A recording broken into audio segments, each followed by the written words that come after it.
property management businesses, there's a framework for it compared to anything else. If you do the framework, you follow it, you bring in the right team members, it will work. And we might not be doing, the exact right things, but as long as we have processes and we're following them and we're changing them and trying to make them better, then there's a higher likelihood that we will have the right outcome. Most of the time, it's not a person problem, it's always a process problem. Correct the process, not the person. What's going on, STR Nation? This is your host, Emanuele Pani, or as we used to do it, your brother from another mother. I did miss that, so I'm thinking I'm going to bring it back. I'm just playing around with it a little bit. And I'm here now with the man himself, Mr. Mike Riley. How you doing, Riley? I'm doing awesome, man. If you guys are watching on YouTube, you can kind of see like my red face I got going on. It was 76 degrees here yesterday and is today. So I was out. I played 27 holes yesterday. It was just nice. Just a nice Wednesday, being able to go out with the father-in-law and his dad, who's like into his 80s, and play 27 holes of golf with them. But I'm definitely paying for it. I'm very, very red and sunburned today. Yeah. Now, we're talking off air. I do love how cool your father-in-law sounds. I didn't have the pleasure of having a father-in-law when I had one that was active or physically here, that I could enjoy him as much. So I do love that for you. I also love Riley and Mike has been on vacation for the last week. So Riley and I have been reading together, and we do a study group every morning. And so I'm getting to really enjoy spending time with Riley, spending time learning stuff. And a lot of this stuff, so we had Jeremy Worden on the show from BNB Calc, among many other things that he does. And one of the things that he touched on that I know you loved and I loved as well is the concept of energy, right? And the concept of like, as entrepreneurs, what gives us energy. And for me, the study and the information that we consume every day is a lot of what gives me energy. And so it's that concept of like really the things that give us energy, the people that give us energy, and the content that we consume that give us energy.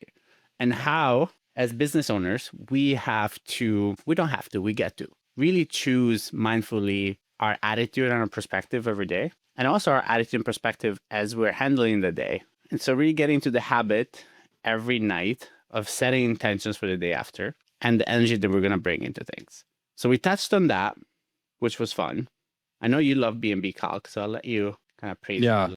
Yeah, Jeremy's awesome. Like he's got 5 or 6 different businesses. So, and BNB Calc is one of them. And I'm a super fan, super user of it. If you guys haven't checked it out, it's a deal analysis tool for short-term rentals and also long-term rentals. And I think he's got Section 8 in there now, is what he mentioned. So just makes deal analyzing a lot easier and simpler to look at, but then also present to potential owners, or if you're co-hosting, or present to, banks and investors for capital raising. So I always love talking to Jeremy about BNB Calc. And so we touched on that. And then also just, since he has that, he's got 4 or 5 other things. He's got a property management business. He does some coaching too. Just like there's different levels to all the different businesses that he's in. Like you've got level 1, which is like you're doing everything on your own. Then you got level 2, which is like he's got to start hiring and, getting the right people, giving the right incentives, that sort of thing too. So we touched on that.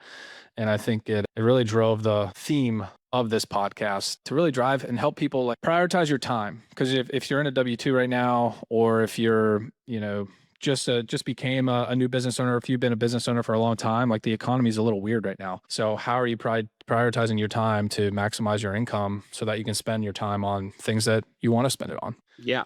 Yeah. And the last thing we'll leave you with, he also touched on in his experience with all the stuff that he sees with BNB Calc, what are the things that he sees are working, and kind of his advice for people as you're launching properties, even in your own market, how to really make sure that you are keeping up with the trends and really using the top performers, whatever they are, to inspire you and help you create the best quality possible, and how to exceed expectations, right? He really talked on how hospitality in general, it's really geared, and the people that succeed are really the ones that continuously exceed expectations. Yeah, so 100%. Having said that, let's get into it. What's going on? Super excited to welcome the man himself, Jeremy Worden. What's going on, brother? So good to be here amongst the presence of a couple legends. I'm excited. How have you been, man? I see you everywhere. You've done quite some amazing things since the last time you and I got to hang out. So give our listeners a little of a background about you, what you've been up to, and what's on the docket for you, brother. Well, first of all, I'm a North Carolinian at heart. Let's go. Like Riley over here. We actually were in the same. We didn't go to the same high school, but we were in the same athletic conference. His tennis team destroyed my high school's tennis team. They were really good. I think we were second in the state, but you guys were like always first in the state, and you guys were by far the best team in the state. Actually, thinking about it, lacrosse too. We were always second in the state, and you guys would smoke us. But basketball, soccer, like there were sports where we got you guys. So, but yeah, so I went to the University of North Carolina, graduated in 2019, was working a quote unquote corporate job for frankly about 5 or 6 months, and then COVID hit, and I was a private equity startup, so a lot of our business and our salaries were tied to frankly fundraising, and that climate dried up. And one day I got a text from my boss saying that effectively my salary needed to go down in order for our company to stay solvent with the uncertainty. So obviously that kind of drummed my feathers a little bit. And I did not like that feeling of not really having that control or power over my well-being, just to even make ends meet and be able to afford to live in New York and work for that startup. I was already like sharing a bedroom with my friend. We did try to put a wall in the middle of the room just to paint the picture. Did not have as much, construction experience back then, so we didn't do a very good job, and that wall did fall down. But yeah, just wasn't really feeling good or confident. So I needed my own thing. That was kind of my realization that I had to do my own thing. I'd had some work experiences in the past that also kind of led to really just that strong feeling, that urge to like, I got to do something, whether it works or whether it doesn't work. I've got to try at least. And I was looking for a sign for things to do. And naturally, like a lot of people at that time, was watching a lot of Netflix and stumbled on to the Ozark TV show, where Marty Bird had just bought a boat to help launch a casino at Lake of the Ozarks in Missouri, or Missouri as the locals call it. So, or misery, as myself, I like to call it, after living there for a year. But yeah, I never had the pleasure. I've been to St. Louis, but from the show, the topography looks pretty similar to a lake an hour or so from where Mike and I grew up in the triangle of North Carolina, and started, kind of thinking, oh, maybe I buy a boat and start renting it out at this lake. Started doing some research, see if that was viable, and decided, you know what, I'm going to try it. So bought a boat, started renting it, did it was a good timing for a boat rental business. The only other boat rental business at that lake shut down because of COVID. And through the boat rental business was actually meeting a lot of folk who were buying lake houses. Got into conversation with them. They were like, hey, we're thinking about renting out the house. Would that be something you can help us out with? At the time, I had no idea anything about co-hosting or property management. I didn't even know the terminology for what they were called. But I just said, yeah, I can help you rent out your houses. And I mean, I literally remember like first maybe 6 or 7 guests, I handed off the keys to the renters. Like I had, no systems, processes, operations at all, knew nothing, but just said, hey, you know what? I can figure this out. Didn't even know what a property management software was, or that was a thing. Didn't even know. I actually started with Verbo. I don't even think I knew what Airbnb was. I first listed on VRBO for whatever reason, which is kind of crazy to think in hindsight. Like it wasn't for me. It wasn't even like I'm doing Airbnb. It was really like I'm helping people rent houses. So I pretty much stumbled into it, frankly. Then over the next year or so, just kept my head down. Went from, I think, 1 boat to now we have 7. Went from 1 house on the lake to several houses that I was managing. Got to the point where I was like, hey, I see how much these houses cost. I see how much they're making. I want to own them. I don't want to just manage these houses. I do. I'm a believer that the most sure path towards long-term wealth is through owning real estate. At the time, I was 23 years old. Couldn't buy the houses for myself. I'd only had a credit card for probably 6 or 7 months, or maybe, less than a year. So when I tried to go to a bank to get a loan, they literally laughed at me. So I started pooling capital and pooling, credit scores or bankability with other 23-year-olds. And we went out there and started buying houses. And we would have these like complicated, Excel pro forma. I mean, I had friends who were investment bankers. So we'd have these complicated models, financial models, as well as these PowerPoint presentations. And we would go to local commercial banks around the Carolinas, and we would effectively convince them to give us a loan to buy these properties. And for about a year, it bought probably, I don't know, 5 in that first year, 4 or 5, with that same process of like convincing these banks to give a band of 23-year-old loans, and realized that this process of Excel spreadsheets, PowerPoint presentations can be a lot simpler and easier. And that was really the precipice of BNB Calc, a software that thousands of short-term rental and actually long-term rental and some Section 8 investors now are using to run the numbers on deals, but also really as like a collaborative tool to share the deals with their business partners, share the deals with banks, for co-hosts to share the numbers with potential clients. So effectively like branded reports. And actually, Mike Riley, Mike, I'm gonna give you a shout out. And I'm also super appreciative early on in that process. Mike was like super helpful, giving us feedback, walking me through his process for effectively like showing expertise to potential co-host clients, and like walking them through the comps and explaining to them, hey, this property here is making 100K, but look at it. Like it has a hot tub. Its photos are good. So really communicating, essentially helping co-hosts communicate how the game works with potential homeowner clients or existing clients. So the clients also invest in the properties, which is a win-win scenario for the co-host as well as the property owner. So I'm gonna give you a shout out as well. Thank you for your help with that. But yeah, so built BNB Calc. We've been running with that concurrently, building the portfolio. I bought houses, sold houses, got co-host clients, lost co-host clients. It's been a whole journey. But here we are today. In the meantime, got engaged. My fiance, had a passion and dream, and she was able to quit her job through it. She does running interviews, which has kind of turned into its own operation. We're going to Scottsdale on Sunday, Monday for her to interview John Rahm. This morning we had Mikey, who was that? I was at the dentist, so I missed it this morning. A Peloton instructor today. She had Lindsay Davis yesterday, the chair of our ABC News.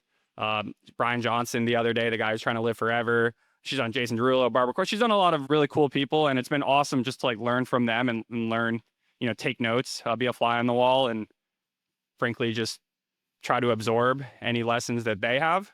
So yeah, it's been a wild ride, and super excited for the future. That's amazing, brother. So I am super proud of you, because the last time you came on the show, for the people that have been listening to the show for a little while, I believe you had just launched BNB Calc, or you were in the process, or was early beta, or you were early. I know the people that listened back then probably get a much better price than it is at now. And I think you had just come back from Europe and you were adopting a cat, or you had just adopted a cat. We just adopted the cat. Yeah, I think. Yeah. Okay. That's what I remember. Right. So look at you now. What's stuck with you? Dude, I love animals more than people, so I tend to remember animals very well. So tell me, and tell the listeners too, what has been the biggest lesson? Because that was probably about 2 years ago. So it was fall of 2023, because I was in Puglia. So I remember it was around that time. So it's been quite a bit of time, with quite a bit of growth for you, for your now fiance. What are some of the main things that have contributed to that growth for you guys over the last 2 years? Yeah, that's a good question. I mean, I would say so. Actually, presented. I also work with people and help them effectively do what I did, which is build a co-host business that gives them the means to do other businesses, as well as invest their capital, raise capital, but deploy their capital into the highest potential short-term rental properties possible. But I gave a presentation that was kind of like comparing, contrasting the different businesses, and effectively I think you can kind of 2 or 3 years ago I didn't think like this, but now that I kind of can look in the rearview mirror and say what are the similarities across the different operations, what are the differences. But in my opinion, there's businesses, any business can be boiled down to being at level 1, level 2, or level 3, where level 1 is pretty much you're doing everything yourself. If you're growing a co-host business, you're making the calls yourself, you're making the dials, you're reaching out to potential homeowners, but you're also doing the management yourself as well. And, you're going to do that to the point where, and this is just like I'm throwing a number out there, but you can get to like $10,000 a month and quit your job. Boat rental business for me, getting there, I was doing, I was the call center. Anytime a potential customer had a question, like I was on the phone. Call center. So dramatic. I was literally a call center. It is, but I did have some local team members who were helping on like a rental by rental basis, but yeah, it was a lot of like the fruits of my own labor. Same for my fiance. When she initially did, her running interviews, she would be filming everything, running and filming and editing. So, her quitting her job, it was very much like herself getting from that level 0 to level 1. At BNB Calc, like same thing. It was myself and my co-founder. We did everything at first. Like I did all the marketing, I have some product background, but I give him a lot of, a ton of credit where it's due. Incredible developer as well as just product, like visionary. Shout out Parker. The 0 to 1 is like you're doing everything yourself. And then level 1 to 2, you can't do everything yourself. Like it's just impossible. From a property management standpoint, it means bringing in virtual assistants who do the day-to-day operations, let you focus on growth, or even help you with growth. Maybe do that initial outreach, come up with the list of people to reach out to. So, for the boats, I tried to get from 1 to 2. I scaled from 1 location to 2 locations. Actually, Mike, I know I introduced you to his brother, Brent, but Andy, my childhood friend, who's Brent's brother, brought him in to lead the 2nd location. And we frankly just it was tough to grow from there. And even 2 locations was challenging. So meanwhile, I had the property management business that I was in the midst of getting from 1 to 2. And I realized, oh, this is a hell of a lot easier to get from 1 to 2 than the boat rental business. It's just so much easier, frankly. And even honestly, comparing it to the software business, it's a hell of a lot easier than the software business to get from 1 to 2. And when I say level 2, again, it's not like, we're in a capitalist society, so the easiest way is to like pin a dollar amount to it, but there's no specific rule here. But I'll say like 100K a month revenue. Yeah, you're not going to run, you can be at 10K a month gross commissions and doing 80% margins because you're the only one doing it. You have no team members. You just have software costs at that point. But if you're going to get up to that like 100K a month of revenue or whatever, like your margins are going to go down, but you have a bigger team. So you're freeing up your time to do other things. So comparing that to my fiance's business, we brought in several team members. We have, video editors. We have, on-site production, like team members, project managers. Like it's a whole thing. BNB Calc, getting from 1 to 2, we effectively brought in, shout out our Canadian team member, Richard, but he's kind of like an indie hacker. But software is really hard. And you really got to be able to like go through the entire process of like, who's using our tool? Why are they using it? Which it's never going to be like the reason you think. You got to like put away your own biases of like how you use something and the things you do. And you really got to put yourself in the shoes of other people and go through that process of like continually refining, making better. And like a lot of times you'll find that like you think you're doing a big thing. Like you've been working on something for 5 months and then you push it and then you're like, well, that did nothing. And then you have like one little insight one day and you make a change and then that makes all the difference. Yeah, software is tricky in that way where it's like, properties, it's obvious. You get more properties, they make more money, you do better. Software is not necessarily the same. Like it could just be, like you could do something by mistake and be like, oh, we did something by mistake and it really worked actually. And it wasn't even intentional. So yeah, everything is its own process. But yeah, my findings, frankly, are that, yeah, property management businesses, there's a framework for it compared to anything else. And it's, if you do the framework, you follow it, you bring in the right team members, you just like, there's going to be ups and downs, there's going to be roadblocks, but if you keep at it, it will work. And what you want to do at that point, you can try to keep growing, or have a business you're comfortable with and focus on other things. And like I do, I am growing the business, but really it's like, kind of 2 steps forward, 1 step back, like add a really good asset, a really good property, and then get rid of one that isn't as good. So at this point, I'm kind of prioritizing, figuring out like what are the businesses and things that I want to like, I'm not really trying to like put pedal to the metal on. And what are the things that I am putting, pedal to the metal on? So that's kind of like the constant calculation that I need to do at this point. But day one, it was not the case. It was literally like, I'm carrying things on my shoulder and hopefully I can keep moving forward. Yeah, that was the question I was going to ask you, because I think, like myself and E and you especially, we have so many different things going on, like multiple business going on at the same time. And then also, having a fiance or kids or other hobbies, significant other. How do you prioritize like what you want to spend your time on between BNB Calc, the property management, investing, coaching, obviously helping with your wife's business too? Like, you have a process for it, or how do you prioritize your time? Good question.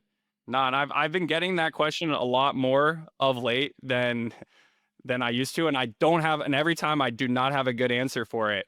But it's really like, what's going on that day, And I mean, yeah, at a certain point, it is bringing in, team members. You do become more of like a leader where, I want everything to keep moving the right direction. Like, everything should be going up to the right. But what does that actually mean? And can you get other people on board who, share that same like motivation or incentive? So a lot of it is like bringing in team members and aligning incentives. Like if we're doing better, you're doing better. I think Warren Buffett has the quote, like, show me the incentive and I'll show you the outcome. I think that's an incredible quote. And that's something that, I've seen firsthand, that like when you motivate a team member the right way, it'll lead to the outcome that you want. So yeah, that's really honestly on a daily basis. It's more at this point, it's like, who's the team? Are they doing the right things? And if we're not moving the right direction, like what's going on here? Maybe something I haven't been paying attention to. I got to pay a little bit more attention, see what's going on under the surface. And then, all right, maybe bring in a different team member, maybe talk, it's more leadership at this point. So it's not like a specific answer, but, I give Nico runs my boat business. He's rising senior, or well, this summer he'll be rising senior. He's done a great job. He went to UNC Chapel Hill. He's in an entrepreneurship program. I've been working with him for 3 years. He's done an incredible job. I've incentivized him. I said, look, you're not an intern, because I was with him at UNC and he said, I intern for Jeremy. And I said, no, you don't. You are the CEO of my boat rental business. You are not an intern. You run this damn thing. And obviously had to figure out how to align incentives with him. Property management business, same thing. With your team members, it's like, guys, we want bookings. We need bookings.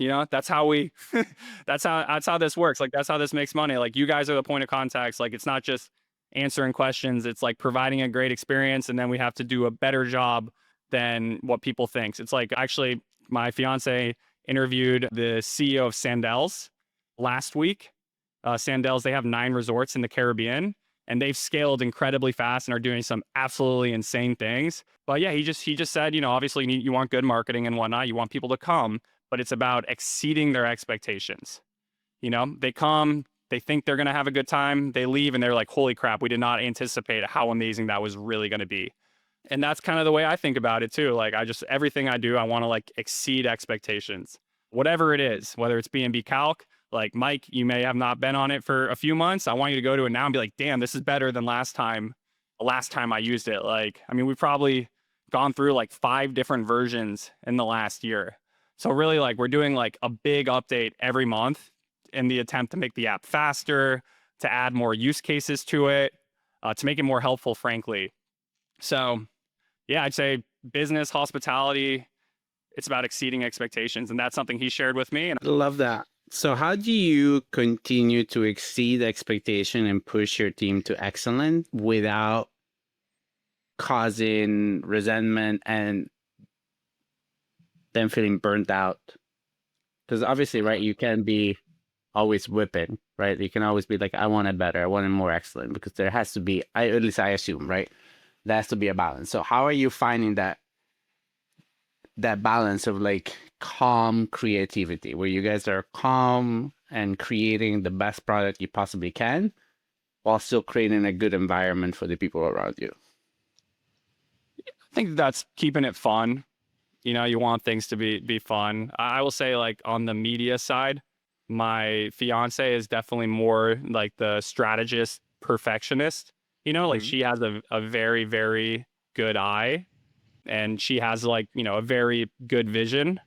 Like, she's incredible. You know, give her credit. And, you know, it's a little bit, you know, leadership of, you know, different team members where, you know, they might have a vision eye, but like it's hard to communicate everything to everybody. And sometimes it's like it's a disconnect between team members on like what the vision is and like how to execute. Yeah, that can cause what you just said, like stress or resentment. And that's very common, whatever the business, if it's, you know, software, if it's designing a new, you know, product set or feature, whether it's like videos, like it's always there. So that's a really good point. But I think it's just, you know, everybody understands that things are a process, and, you know, we're not going to be perfect, but we got to know like what the goals are, and we got to understand that there's a process towards accomplishing the goal. And we might not be doing, you know, the exact right things, but as long as we have processes, and it doesn't even matter if our processes are the perfect processes, as long as we have processes and we're following them and we're changing them and trying to make them better, then there's a higher likelihood that we will have the right outcome. Does that make sense? No, absolutely. Yeah. We have a core value that Riley will share with you. It's we always fix the process, right? Like that's always where it comes from. Most of the time, it's not a person problem, it's always a process problem. Exactly. That's the best way to Correct put the it. process, not the person. That's one of our core tenets in my property management, and then also at SCR Secrets too. Correct the process, not the person, because there's always some sort of process that we need to fix. That's why I asked you about the process of like prioritizing, because I think, yeah, and you explained it too. I think entrepreneurs we're attracted to energy and like what gives us energy. So like either pickleball or basketball, or for me, golf, or like jujitsu, that gives us energy, right? Or me playing with my kids. But then also there's other areas too where we see energies lacking that we just need to jump in and tackle that day. Of, hey, we don't have bookings right now. All right, what's the process to get more bookings, and how do we drive that? Or, hey, you know, BNB Calc is growing, but, you know, maybe we're losing a few more people than we want to every single month. Like, what do we need to do to put attention to that and give that energy so that it can give us energy right back? And as entrepreneurs, I think that's one really unique thing that we do, to basically like use energy to prioritize our days and our weeks, and then not like I feel like it prevents burnout too. You know, like a lot of people you see like making a lot of money, and I think money is energy too. Like you see the bank account filling up, it can give you energy, but if you're lacking in other ways too, and, you know, you're not taking time to go to Sandals or Sandals, how do you say it? We'll say it's Sandals down here in North Carolina. That's how I said it. Jeremy sounded very bougie with it, so I think that might be the way to say it. I just say it good old Caribbean accent, and he said like Caribbean or something. Was Caribbean? Is it Caribbean? Pierre, the founder of Hospitable, he said that there's almost the same exact thing about exceeding expectations. What did he say? He said, you know, we expect our team to get 6 stars. You know, like normal is 5 stars. That's like what the norm is for Airbnb. Like we want 6 stars. I thought that was pretty cool too.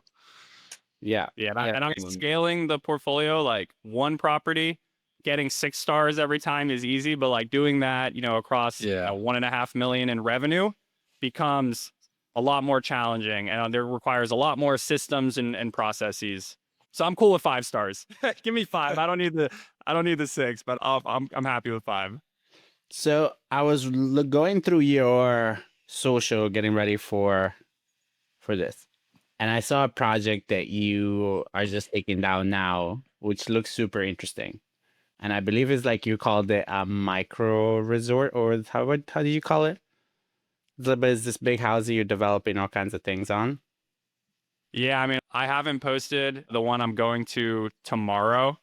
So far this year, bought 2 properties, one by myself and then one with a couple business partners. The one that I bought with business partners, I have a 6 a.m. flight tomorrow morning. It's going to be, I think, honestly, one of the most insane, I'm not going to say like the bougiest or the nicest or like the biggest, but just like insane properties that I've frankly ever seen. I haven't posted that one yet, so I'm super excited to share a little bit. I don't know if I can share too much about it, but yeah, the other one. So I'm flying down to Kentucky, and then I'm driving over to North Carolina to check on the project that you mentioned. But that one, yeah, I'm trying to kind of turn into like a water park vibe. So it has a pool it has a massive backyard with pool, and there's a bunch of like hills. So I'm trying to play into the topography and have like slides down the hills that like lead to the pool and a pickleball court, and I'm trying to do some crazy stuff there. But yeah, the one in Kentucky, I mean, frankly, we have like a private 4-acre lake. We have like a massive indoor facility that'll be like a full indoor basketball court, pickleball court. We're talking about potentially doing like Top Golf hitting bays and doing like a par 3 into the lake. TBD on that one. Some logistics we need to figure out there. We're doing, speakeasy movie theater. Yeah, that one's gonna be nuts. But yeah, we've got a couple like the new projects I'm doing. Like I don't want to do like I've done, like the worst things I've done. Whereas like when I looked at Airbnb and I'm like, oh, we can buy like a $500,000 house in Florida, and if it's a 4-bed and like a 3-bath, like it can do 100K. Because I've done a couple of those, and sure, maybe they hit it, but they don't do like exceptionally well. Like the things that do like exceptionally well is like the crazy stuff. So at this point, I'm kind of gearing the portfolio more towards like stuff you look at and you're like, oh shit, that's nuts. So that's what's to come in terms of the actual properties this year. Is more like, if anything's not like, I can't look at it and be like, that's crazy. And I'm actually gonna give one of my mentees, and if you guys are interested, I've had him on my podcast a couple of times, Kyle, which I've had Mike Riley too, Emmanuel. I gotta have you on it. Frankly, I haven't. The last couple of months have been crazy, and my fiance has just started an iHeartRadio podcast, so we've been trying to like make sure that one's in good standing and consistent. And admittedly, I've a little bit. I did a year of every week I did a podcast episode, a short-term rental pros podcast, which was awesome. But yeah, admittedly, the last few months I've fallen off a little bit on that front. But everyone should check it out. But essentially, got hit up like a year and a half ago. Someone who had been following me, listen to the podcast, BNB Calc user, and he had like frankly a crazy idea to like take this like get this Midwestern property, massive house with a pool with several structures, and just turn it into like an insane experience. But there was like zero comps at all. Like there was no comps, and he was trying to get me to give a revenue estimate on. I was like, admittedly, I like the sound of this. Like this is totally aligned with like my opinions and beliefs on like how to do really well. But like, yeah, I couldn't give it to you. I have no idea. Like there's no comps, there's no data, like there's nothing there. But I'll definitely help you out and try as best as possible to be a partner with you on this and like help you, help make sure you've thought everything through as best as possible. And yeah, he bought the house for $775, and he just shared the other day that last like 12 months or year, he's done $350,000 in revenue. And like multi 6-figure cash flow. Within like 2 weeks of launching, he quit his job. And which I was like, yo, like maybe, I don't know, maybe this was a fluke. Like, I don't know if you should quit your job right away. But he was like, nah, screw it, I'm out. Like, it's my kid's birthday. I tried to take the day off and my boss said I couldn't. Like, I'm done. Which I was like, all right, I resonate with that. I get it. 100%. But he's done several more in the last year, and he's just been heads down, worked with him, raised money from investors, raised money from local banks. It was really cool. We were in Kentucky, and he was like, oh yeah, Jeremy's like co-founder of BNB Calc. And the local banker went, I don't want to do a Southern accent here. I am from the South, so I feel like I'm like, oh, you're the BNB Calc guy. Like, all right. Like, yeah, no, really, really nifty tool y'all got there. Like, and I was like, oh yeah, that's a cool full circle moment. Like, this guy, and I don't even know where Kentucky, like small town Kentucky, like knows BNB Calc, like he uses it. Oh, and he's someone I've helped has used it to help him raise money, like to do some really cool shit. All right. That was a cool moment. So yeah, he did several deals, raised money from investors. And at a certain point I was like, why am I not, doing this with you? Like, what, like, I didn't even think of it as like being, being a partner in the property. So yeah, we did. Yeah. Crazy house in Wisconsin, 7,000 square feet. I don't even know how many bedrooms. There's like a beach in the basement, like a white sand beach in the basement, inside, outside, sauna, steam room, golf simulator, all that jazz. We do a lot of it's like direct, like Instagram Reels marketing, which is really interesting and something that I've been learning a lot in diving into the last like 7 months, like how to make viral Instagram reels for properties. So that's been cool to learn about that through these projects. And yeah, that the house we're going to in Kentucky, like I went and toured. I went down with him for one day. We literally toured, I think maybe like 12 properties in that one day. And frankly, like we went to 10 of them and I was like, ah, damn, like, I don't know, like I may have just wasted a weekend. Like these just like, they don't have it. Like I you know, you go on to, and you can just, and it's kind of hard for me to tell people at this point, like you just go onto a property and you just know, like you just have that feel of like, it has the energy, you know, like you just go onto it and like, this is it. But like that, the property that we ended up buying, we just like rolled up to it. You roll right up, you can see the lake. Like you drive onto it, the lake's right there. You've got the massive, what's going to be like the indoor basketball court, pickleball court, like on the side, right as you drive up. Then you've got, you know, this beautiful house behind it. And I was just like, yep, this is it. Like you just know it when you feel it. So I don't remember at all what your question was, but like in terms of the houses at this point, like the one you pointed out, yeah, trying to do like create like the crazy stuff. That's what excites me, frankly, but that's also what I've seen do well. So Yeah. you know, Well, that was kind of the direction of my question, was understanding based on the stuff that you see with BNB Calc and what you're seeing with your finger in the market, right? What are people that are listening now and they are looking to get into their first one or maybe add some to their portfolio? What are things that you see are helping and what are things that are making sense in order for people to just not hit the projections or like get by, but to really, really succeed, which you actually answered. So that was perfect. yeah, and I think a lot of people look at BNB Calc or any, you know, Airbnb, any data source whatsoever, and a lot of times I think they get bogged down by like the averages, and they see something and they're like, oh well, it's telling me, you know, I'll do X, and I'm like, okay, well, you know, that's average, or that's maybe slightly above average. But like the way to do really well in this game is to be off the page, like it's to be above the top property. And so a recommendation that I give people now is like, look at the best, most competitive markets. So you're looking at the Scottsdale, Arizona, for examples, or the Joshua Trees, places that have a lot of high quality operators and are kind of pushing the envelope of what you need to do to be that top property. Take what they're doing there and apply it where nobody's done it, you know, like maybe, you know, more middle America, or yeah, frankly, honestly, like 2 hours from like any city, like any top 50 US city. If you do some crazy shit within 2 hours and you pull from the best of what people are doing in the most competitive markets, chances are you're going to be off the page. You're going to be above the top. And that's where you can do like, you know, you can still cash, like being on the page, you can still cash flow, you can still do well, you can still hit that 20% cash on cash, you know, hit your ROI goals, get the tax savings from the short-term rental loophole, which we do have a short-term rental loophole calculator on BNB Calc. But like to get that like stupid cash flow, you know, that whatever it may be, you know, 5,000 to like 25,000 a month of cash flow, you want to be off the page. Love Yeah, it. I couldn't agree more. Couldn't agree more about that. Brother. I need to do that. I'm going to do that in Atlantic Beach here. It's like 45 minutes from me. Have you ever been to AB, Jeremy? Yeah, I was at a Up in friend's wedding at AB a couple years ago. Yeah.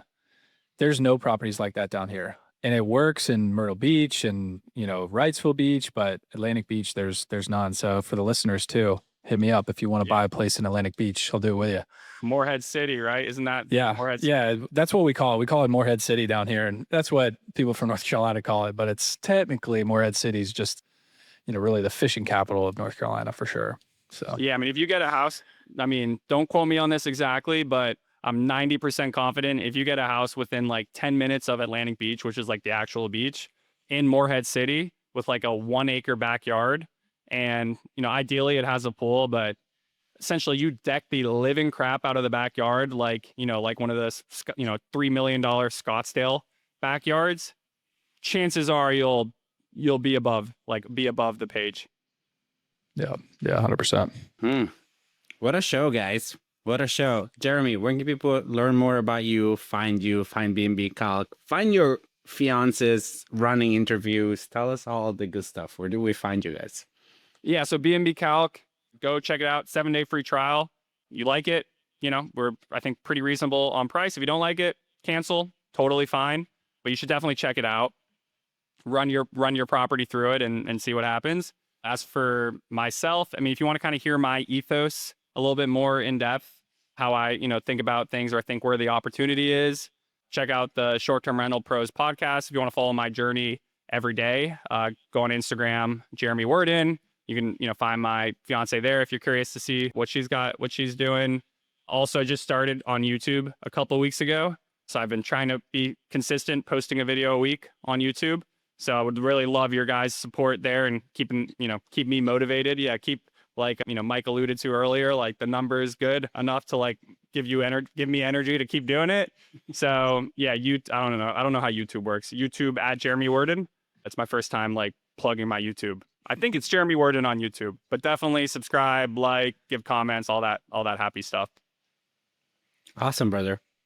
And then the last thing, which we already asked you one time, and I'm curious after almost 2 years if that answer has changed. What is your number one secret to success with short-term rentals? Do some crazy shit. Kind of what I alluded to earlier. Like, you want to be above the top of the page. You gotta be different.